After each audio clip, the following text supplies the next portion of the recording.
ফিরাউন পাওনাদারের ভয়ে কোথায় থাকে জানেন? উনার বেডরুম হলো খাটের নিচে। বেডরুম কোথায়? ঘুমাই খাটের নিচে, বসে খাটের নিচে, রান্না করেও খাটের নিচে। দরজা খোলা, পাওনাদার আসে, ফিরাউন আসো, কথা নেই। আরে ফিরাউন আসো, কথা নেই। মানে দরজা খোলা, এটা আর এক বাটপারি। লোকজন যাতে জানে এখনো পলাই নাই, আসে হয় বাথরুম টাথরুমে গেছে, পরে আসবো। পাওনাদারের অত্যাচারে বাড়ি থেকে বের হতে পারে না। এই ওয়াজগুলো শুনবা যুবক ভাইরা। কুলিল্লাহুম্মা মালিকাল মুলক তুতিল মুলকা মান তাশা। ডাকাতি করে বড় লোক হওয়া যায় না, চিটারি বাটপারি করে বড় লোক হওয়া যায় না। ধনী গরিব দুইটার মালিকই হলেন আল্লাহ। আরো জোরে আর একবার। সেই আল্লাহকে যদি পাইতে হয়, একমাত্র নামাজ ছাড়া আল্লাহকে পাওয়ার রাস্তা কম আছে। ফিরাউন বলছে, আর এইভাবে পলায়ে থাকবো কত? যদি জুনাক রাত, পলানোরও তো জায়গা নাই, কি করা যায়? যদি একটু অন্ধকার রাত হতো তাও তো পলাতাম। হঠাৎ করে অন্ধকার রাত যখন এসে গেল, ওই ফিরাউন পাওনাদারের ভয়ে গলা পর্যন্ত ঋণ আর ঋণ, লোমে লোমে ঋণ আর ঋণ। রাতের অন্ধকারে টুপলা টাপলি ফেলায়ে চুয়ে পলায়ে চলে গেল। পলায়ে কোন দেশে গেল? সেটা হলো মিশর। মিশরে আপনি যদি পলায়ে যান, চিটাগাং যদি যান, একা একা মনে হবে। তারপরে ওখানের ভাষা শুনলে আপনি মনে করবেন আল্লাহ, বিষ খাইয়ে মরা উচিত ছিল। চিটাগাঙ্গি ভাষা এত খারাপ, আপনারা জানেন নি? চিটাগাঙ্গা মাঝে মধ্যে ওয়াজ করতে যায়, ওরা যদি কথা কয় আমি খালি তাকায় থাকি, বাবাজিরা কোন তেলাওয়াত করো? আমাকে জিজ্ঞাসা করে, হুজুর গম আসেননি? গম মানে গম মানে ভালো। তাহলে এবার বোঝেন যে ওদের ভাষাটা কি। ফিরাউন বড় বিপদে পড়ে গেল, একা একা হাঁটতেছে। হাঁটতে হাঁটতে তার এক বন্ধুর সাথে দেখা, তার নাম হামান। নাম কি? আরে দোস্ত তুমি? হামান কয়, রে দোস্ত তুই?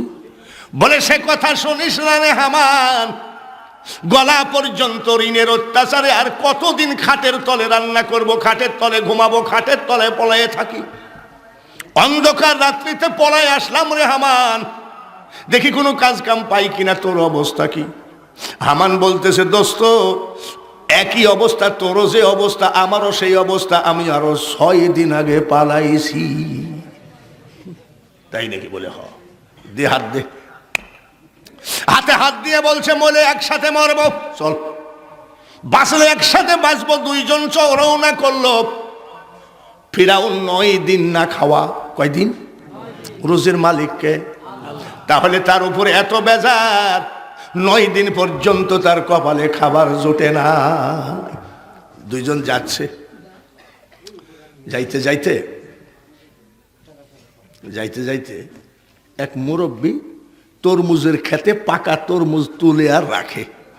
তো ফিরাউন আর হামান তরমুজের দিকে তাকায় আছে, তার মানে ওর চরম খিদে লেগেছে। এ বাবা, পেট ভরা থাকলে কি কেউ খাবারের দিকে তাকায়? রমজানের ইফতারিগুলো সামনে আসলে দেখেন না খিদির জ্বালায় কি করে? বলে ভাই আপনার ঘড়িটা দেখেন তো। বলে আপনার হাতে তো ঘড়ি আছে। বলে আমারটা এলোমেলো থাকতেই পারে। আজান যায় না কেন? মুয়াজ্জিন মরেছে নাকি? মানে সহ্য হচ্ছে না। আজান দেওয়ার সাথে সাথে বাবা হলার ছিলেন তো, ক্ষুধার জ্বালায় তরমুজের দিকে এমন ভাবে তাকায়। তরমুজের মালিক চিন্তা করে লোকগুলো ক্ষুধার্ত নাকি, ডাক দিয়ে বলছে, বাবা আপনারা তরমুজ খাবেন নাকি? ফিরাউন আর হামান কয়, চাচা দিলে তো খাওয়াই যায়। বড় বড় 2টা তরমুজ দিল, 5 মিনিটে বসাইছে। জমিনালা কয়, কি ব্যাপার, এত বড় তরমুজ এইভাবে খাওয়া যায় নাকি? কতদিন খাই? বলে বাবা তোমাদের যে চেহারা দেখতেছি, তোমরা কি কামলা দিবা? বলে চাচা বিশ্বাস করেন কামলা খুঁজতেছি। বলে তাহলে এক কাজ করো, আমার তরমুজের খেতে চাকরি করো, মাসিক বেতন লেবা না সাপ্তাহিক না ডেলি? বলে চাচাজি আপনি ডেলি হাজিরা দিলে চাকরি করব। বলে ঠিক আছে চাকরি করো, ডেলি হাজিরা দিব। আমার একটা দাবি, পাকা তরমুজ কিনবা, হাটে বিক্রি করে টাকাটা জমা দিবা, কিন্তু সাবধান চুরি করলে কিন্তু ছাড় হবে না। ফিরাউন কয় চাচা আপনি জানেন না আমার মতন সৎ মানুষ পৃথিবীতে একটাও নাই। চোরের মার, চোরের মার কি? বলে আব্বা তোমার, বলে জানেন না আমি কি যাতা সত্যবাদী নাকি মিথ্যাবাদীর মধ্যে থাকতে পারি নাই, তাই তো আজকে ইমান বাঁচানোর জন্য আমি সত্যবাদী ইমান ওই দেশ ছাড়িয়ে চলে আসছি। বলে বাবা তুমি দেশ ছাড়িয়ে চলে তো তোমার দরকার? তরমুজের খাতে দুইজন চাকরি করে, ডেলি হাজিরা পাইতে পাইতে কিছু টাকা হলো। হামান ডাক দিয়ে কয় ফিরাউন রে, আর তরমুজ খাইয়ে জীবন বাঁচে না, এখন তো কিছু টাকা হয়েছে, চল বাজারে রুটি আর মাংস খায়। ফিরাউন বলছে তুমি যাও, তোমার আমি যাব না। বলে কেন? যে টাকার জন্য দেশের থেকে রাতের অন্ধকারে চোরের মতো পলায়ে আসলাম, যে টাকার জন্য খাটের নিচে ঘুমাইছি, ওই টাকা আমি খরচ করব না। তরমুজ খাইয়ে মরিয়ে গেলেও টাকা পকেটে থাকবে। আমার কয় ভাই ঠিকই বলেছিস, আমিও পলায়ে আসছি, টাকা দরকার। দুইজনে এইভাবে তরমুজের খেতে কামলা দিতে থাকে। রে যুবক, তুমি এখনো মৌলাকে চিনো নাই, মৌলাকে তুমি বন্ধু বানায় নাও। সেই মৌলা বলেন আলা ইন্না আউলিয়াল্লাহি লা খাউফুন আলাইহিম ওয়ালা হুম ইয়াহজানুন। শেখ হাসিনা বঙ্গবন্ধুর কন্যা, প্রধানমন্ত্রী শেখ হাসিনার টেনশন আছে, চেয়ারম্যানের টেনশন আছে, বক্তার টেনশন আছে, মেয়ে বিয়ে দেবে কেমনে। কিন্তু আল্লাহ বলেন আমার যারা বন্ধু তাদের কোনো টেনশন নাই। যুবক আল্লাহওয়ালা হয়ে যাও, কোনো টেনশন থাকবে না, আল্লাহই ব্যবস্থা করবে। ব্যবস্থা করবে কে? আল্লাহ। অনেক যুবক বলতে পারে এত রোজা টোজা করে দেখলাম একটা লটারি তো মিলল না। নাউজুবিল্লাহ, লটারি খেলাই তো হারাম, তো তুমি রোজা মুখে তো আর একটা হারাম করিস।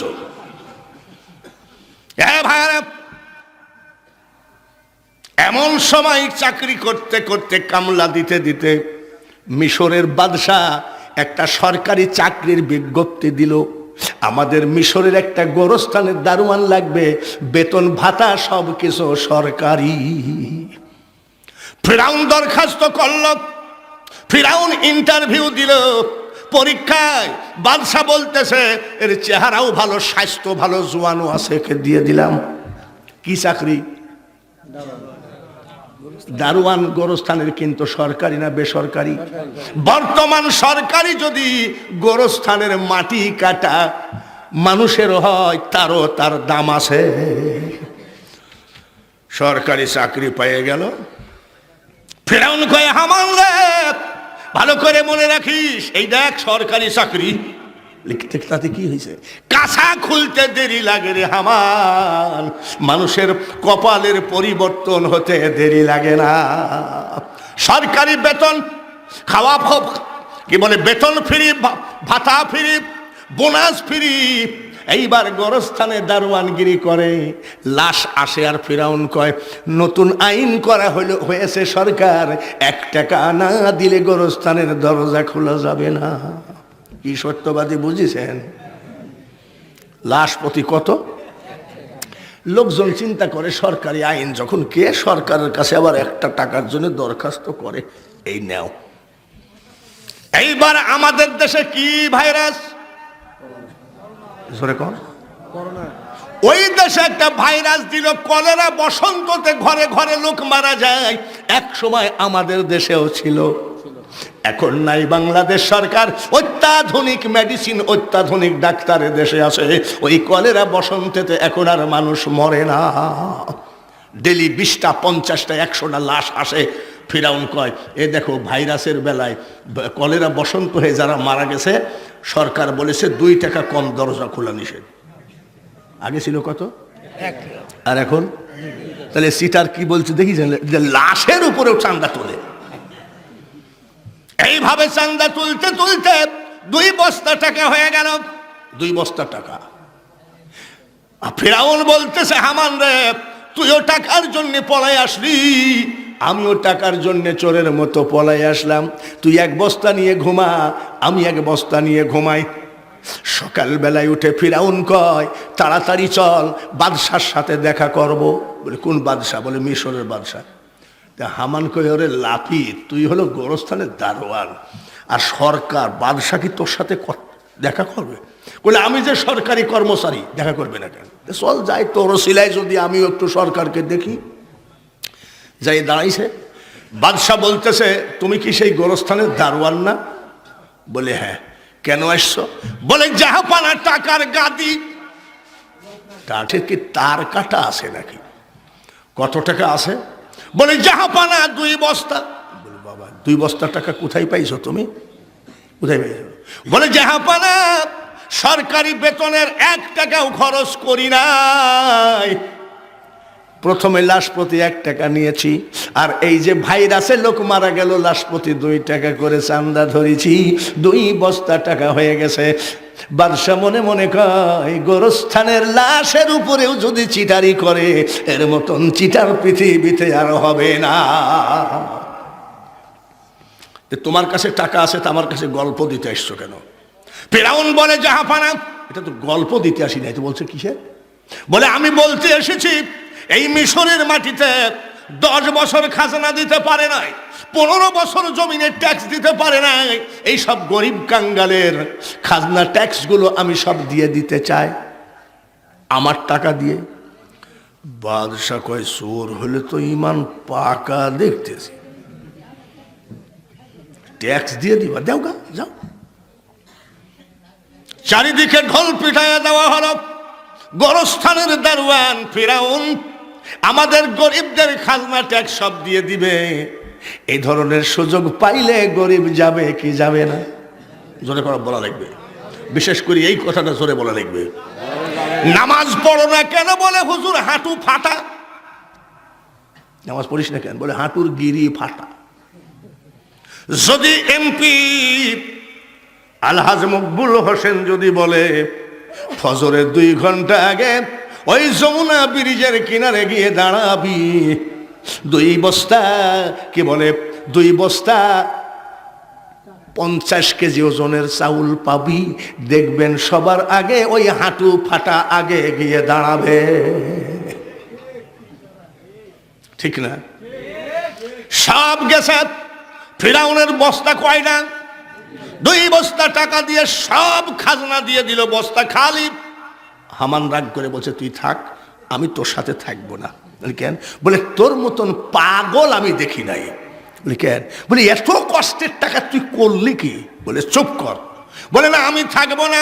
বলে থাকবি না মানে একটু ধৈর্য ধরে যা, দেখবি খেলা। আমি কি খেলা? বলে টাকা দিয়ে টাকা ধরবো। হামান বলছে যে আচ্ছা টাকা দিয়ে যে টাকা ধরবি, তো টাকাই তো নাই, বস্তা খালি। বলে বুঝবি না, চুপ কর। তা হামান 2 দিন কথা বলে না, যে এর মতো একটা ফালতু লোকের পাল্লাই পড়ে গেলাম। 2 বস্তা টাকা, তোর এত কিসের চুলকানি উঠলো যে গরিবদের খাজনা দিলি?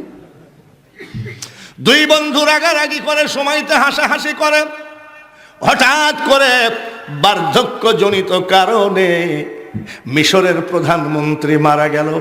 রাষ্ট্রপতি নির্বাচন দিয়ে দিল, বেশি দিন প্রধানমন্ত্রী চেয়ার খালি রাখা যায় না, রাষ্ট্রপতি নির্বাচন দিয়ে দিল।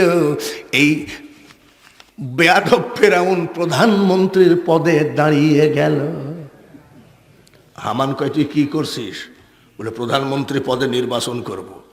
বলে কি আর বলবো রে, রাগ হয় কিছু বলতে পারিনি। এই বেটাই তুই কি মেম্বরে দাঁড়ালে পাশ করবি নাকি, আর তুই প্রধানমন্ত্রীতে? ফিরআউন বলে হামান আমি প্রচুর ভোটে পাশ করব। হামান কয় তোর মতন একটা সাহসী লোক পাওয়া বড় মুশকিল আছে। নির্বাচনে দাঁড়ায় গেল, কিন্তু জীবনে ফিরআউন ভোট চাইতে যায় না। বন্ধু হামান ডাক দিয়ে কয় দাঁড়ালি কিন্তু ভোট চাইতে যাস না কেন? ফিরআউন ডাক দিয়ে কয় ভোট যদি চাইতে যাব তাহলে 2 বস্তা টাকা খরচ করে গরিবদের খাজনা দিয়ে দিলাম কেন? মানে বলে গিয়ে গ্রামে গিয়ে দেখ ওরাই ভোট চাচ্ছে। আসলে ঠিক কিনা? ও চেয়ারম্যান ভাই, ও এমপি ভাই, ও বক্তা ভাই, এই দেশের জনগণ এত মনটা পবিত্র, দিলটা নরম, যদি গরিবের একটুখানি উপকার করা যায় ওরা জীবন দিবে, কিন্তু চেয়ারম্যানের সম্মানের হানি হতে দেবে না। হামান যাই দেখে গ্রামের লোক সব ভোট চাইয়ে বেড়াচ্ছে ফিরাউনের। এই তোর 14 গোষ্ঠীর জমিন তো খাস হয়ে যাচ্ছিল, ওই লোকটা খাজনা না দিলে তো সবই শেষ হয়ে গেল, ওকে ভোট দিবি। হামান এসে বলছে দোস্ত তুই পাস। বলে নির্বাচন তো এখনই হলো না, পাস কিসের? বলে আমি গ্রামে গেছিলাম, ভোট তোর সব। বলে বললাম না, দেখিস কত বড় ব্রেন, রাজনীতি করতে গেলে ব্রেন লাগে না? প্রচুর ভোটে পাশ করে গেল। আজকে যে রাজা ধীরাজ, কবি নজরুলের কথা, আজকে যে রাজা ধীরাজ কাল সে ভিক্ষা চায়, কারো কোনো দিন সমান নাই যায়। নদীর একুল ভাঙ্গে অকুল গড়ে রে মানুষ, এই তো নদীর খেলা। সকাল বেলার বাদশারে তুই ফকির সন্ধ্যাবেলা। উলিল্লাহুম্মা মালিকাল মুলক তুতিল মুলকা মান তাশা। আল্লাহ কয় বেশি মস্তানি করিস না, তামাম পৃথিবীর মালিক হলাম আমি আল্লাহ। সুবহান। গলার মালিককে, চেয়ারম্যানের মালিককে, বাংলাদেশের মালিককে, পৃথিবীর মালিককে। এ ভাইরা, প্রধানমন্ত্রীর গদিতে বসে রাষ্ট্র চালাইছে। সুবহানাল্লাহ। হামান কয় তোর সাথে যেদিন দেখা হইল, তুই যে বললি মরলে একসাথে মরবো, বাঁচলে তুই যে প্রধানমন্ত্রীর গদিতে বসে আছিস তা আমার তো কিছু করলি না। বলছে তোর মতন তো পা ফাটা তো আমি না, একটু ধৈর্য ধর। বলে আর ধৈর্য ধরবো কত ভাই। বার্ধক্যজনিত কারণে কয়েকদিন পরে রাষ্ট্রপতি মারা গেল। প্রধানমন্ত্রী ফিরাউন সমস্ত রাষ্ট্রের লোককে এক জায়গায় জমায়েত করে বলতেছে রাষ্ট্রপতি নিযুক্ত করা দরকার, আপনাদের মতামত কি? এলাকার সকল মানুষের একটাই কথা, জাহাপানা আপনার মতো দেশ দরদি দেশের নেতা কেউ হবে না। তার কারণ কেউ কোনোদিন গরিবদের খাজনাগুলো দিয়ে দিবেন না। 2 বস্তা টাকা একেবারে আপনি ফি সাবিলিল্লাহ দান করে আমাদেরকে বাঁচিয়েছেন। রাষ্ট্রপতি আপনার মতন লোক দরকার। জনগণের রায় নিয়ে রাষ্ট্রপতির গদিতে বসে গেল। প্রধানমন্ত্রী চেয়ার খালি হয়ে গেল। এইবার রাষ্ট্রপতির গদিতে বসে ফিরাউন প্রধানমন্ত্রীর নির্বাচন দিয়ে এইবার ওনার বন্ধু হামানকে বলল দাঁড়ায় যা। প্রচুর ভোটে পাশ করাইয়া দিল। এক বন্ধু রাষ্ট্রপতি, আর এক বন্ধু কি জোরে কোন আনন্দে উল্লাসে বিলাসবহুল জীবন যাপন করতে থাকে। হঠাৎ করে ফিরাউন আর হামান ঘরের দরজা বন্ধ করে বলতেছে একটা কথা বলবো বন্ধু। বলে কি? আমিও তুইও পাকা চোর, তরমুজের খাতের চুরি করেছি, কাফনের টাকা চুরি করেছি, লাশের টাকা চুরি করেছি। এখন তুই আমি রাষ্ট্রপতি, তুই প্রধানমন্ত্রী, আমাদের আবার শত্রু নাই তো? বলে খবরদার, এই কথা বাজে কথা, আমাদের কোনো শত্রু নাই। বলে তারপরেও দেখা ভালো। বাংলাদেশ সরকারের একটা অফিস, আবহাওয়া অফিস থেকে বলে দেয় 1 সপ্তাহের মধ্যে বুলবুল ঘূর্ণিঝড় আসতেছে, নার্গিস আমফান কত কিছু আসতেছে। তা হয় কি হয় না? সেই সময় কোনো সায়েন্স বিজ্ঞান ছিল না। প্রত্যেকটা রাষ্ট্র জ্যোতিষ রাখত। জ্যোতিষ মানে মনোবিজ্ঞান। 450 সরকারি জ্যোতিষকে ফিরাউন ডাকাইলো। ডাকাই বলছে আপনারা কি সরকারি? বলে হ্যাঁ। কতজন? বলে 450। আপনাদের মধ্যে সর্দার কেডা বা বস কেডা? দবির বলে একজন জ্যোতিষের বস, আমার নাম দবির, আমি এদের পরিচালনা করি। বলে আমি ফিরাউন বলতেছি আমাদের কোনো শত্রু আছে কিনা একটু জানতে চাই। বলে জাহাপানা এখন তো বলা যাবে না, আমাদেরকে একটু টাইম দেন, গণনা পড়না করা ছাড়া তো বলা যায় না। বলে গণনা পড়না করে আপনারা বলেন। ভালো করে জ্যোতিষরা গণনা পড়না করে পরের দিন রাজ দরবারে হাজির হয়েছে। জাহাপানা কিছু মনে করবেন না, আমরা গুনে পেয়েছি। বলে কি? আপনাদের 2 বন্ধুর রাজত্ব বেশি দিন নাই। ফিরাউন রাগের জ্বালায় বলছে জ্যোতিষ না, জ্যোতিষের জাত না, হামান বলছে না ওরা জানে, বলে ও কিছু জানে না। এই এই তুমি কি বললা? বলে আপনাদের দুইজনের রাজত্ব বেশি দিন না। বলে কেমনে বুঝলে? বলে আমরা গুনি পাইছি। বলে পাগল নাকি, রাজত্ব কি তোর বাপের নাকি? বলে জাহাপানা আমরা কিন্তু গুনি গুনি পাইছি। জাহাপানা এই দেশে মুসা বলে একটা ছেলের জন্ম হবে। সুবহানাল্লাহ। মুসা বলে একটা ছেলের জন্ম হবে, তার হাতে আপনার মরণ হবে। ফিরাউন কয় মুসা আবার কেটা? ও তো রাষ্ট্রপতি হুকুম দিয়ে দিল প্রধানমন্ত্রীকে বাচ্চা মাচ্চা যা আছে সব জবাই করে ফেল, আর পেটে যেটা আছে সেটাকেও মেরে ফেল। রাষ্ট্রপতির হুকুম পাইল, প্রধানমন্ত্রী হামান একটা না দুইটা না ৮০,০০০ বাচ্চা মেরেছে। কত? ও মুসলমান, আপনি ভয় পাবেন না। আমাদের এই পৃথিবীর ভিতরে 4টা রাষ্ট্রপতি ছিল, 2টা ছিল মুসলমান আর 2টা ছিল কাফের।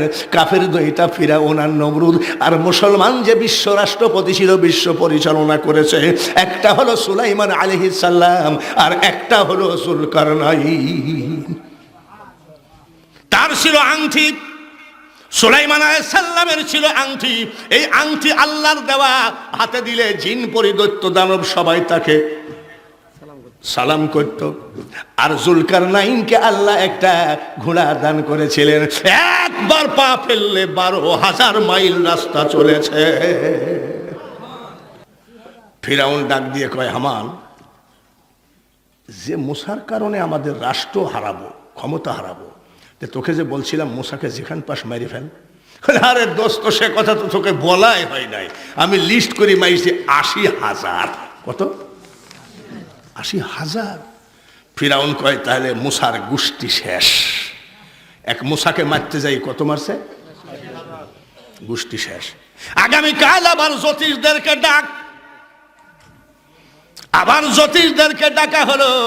জ্যোতিষরা 80,000 বাচ্চাকে মেরে ফেলা হলো, দেখো তো মুসা মারা গেছে নাকি? জ্যোতিষরা বলছে, গণনা পড়না করে বলছে, জাহাপানা 80,000 কেন, 80 লক্ষ মারলেও মুসার কিছুই হয় নাই। মুসার বয়স এখন 3 মাসে মার কোলে। সুবহানাল্লাহ, জোরে কর, আর একবার মারহাবা কর। মারনেওয়ালা কে? বাঁচানেওয়ালা কে? ডাক্তার যদি মারতে বাঁচাইতে পারতো, এইবারের করোনা ভাইরাসে বড় বড় ডাক্তারকেও ঝাড় দিয়েছে। তাহলে মারনেওয়ালা বাঁচে নেওয়া কে? বলে কিরে কি মারা মারলি, আসলটাই রয়ে গেল। হাট। ফিরাউন কয় তোকে প্রধানমন্ত্রীর দায়িত্ব দিয়েছি, কিন্তু তোর মাথার ভিতরে কিছু নাই। বলি কেন? বলে আমি যেটা বলছি সেইটা কর। বলে কেন? ডিক্লার দেওয়া যাবে না, আসমখা গ্রামের ভিতরে ঢুকে পড়বি। কেন? আজকে বাংলাদেশ সরকার, প্রধানমন্ত্রী শেখ হাসিনা যদি বলে আগামীকাল বেলা 10টার সময় সেনাবাহিনী, র্যাব, বিডিআর, বিজিপি যা আছে সব দেওভোগ গ্রামে ঢুকবে সন্ত্রাস দমনে, টেলিভিশনের পর্দায় যদি শুনে ফেলে সন্ত্রাস তো সব শ্বশুর বাড়ি পলাবে, একটাও থাকবে নাকি? তো ফিরাউন বসে ডিক্লার দিলে তো আগেই পলাবে, তুই ডিক্লার দিস কেন? হঠাৎ করে গ্রামে যাবি। তা হামান বলছে দোস্ত তোর বুদ্ধি আছে। তো ফিরাউন কয় বুদ্ধি না থাকলে কি আর তরমুজের খেতে কামলা দিতে দিতে রাষ্ট্রপতি বুঝিস না? 10 জন ফোর্স নিয়ে মুসা নবীর বাড়ির দিকে নীল দরিয়ায় রওনা দিল।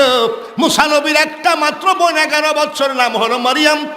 নীল দরিয়ার কিনারে ছাগল চড়াচ্ছিলেন। হঠাৎ করে দৌড়ায় গিয়ে বাড়ি গিয়ে কয়, মাগো আমার ভাইকে বাঁচাও, মাগো আমার ভাই আমার জানে যান, আমার ভাই আমার আত্মা। বলে কি বলছিস? এই মাত্র প্রধানমন্ত্রী হামান 10 জন পুলিশ নিয়ে আসতেছে, আমার ভাইকে মেরে ফেলবে। এইবার মুসা আলাইহি ওয়াস সাল্লামের মা বুকে করে একবার ওই ঘরে, একবার এই ঘরে টেনশনে আর অথর্প হয়ে গেছে। আমার আল্লাহ বলে, এই মুসার মা, পুলিশ বাড়ি ঘিরাও করে ফেলেছে, আর তোমার মুসাকে নিয়ে পাগলামি করো না, বাঁচাইতে পারবা না। যদি বাঁচাইতে হয়, তোমার যে জ্বলন্ত চুলা দাও দাও করে আগুন জ্বলতেছে, তোমার 3 মাসের ছেলে মুসাকে চুলার মধ্যে ঢুকাইয়ে দাও, আমি আল্লাহ হেফাজত করব।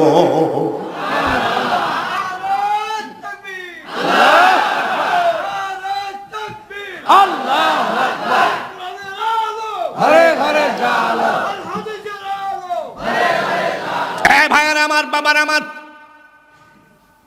এইবার সঙ্গে সঙ্গে আল্লাহর হুকুম মোতাবেক জ্বলন্ত চুলার মধ্যে দিয়ে ঢাকনা দিয়ে চুলার মুখটা ঢেকে দিল।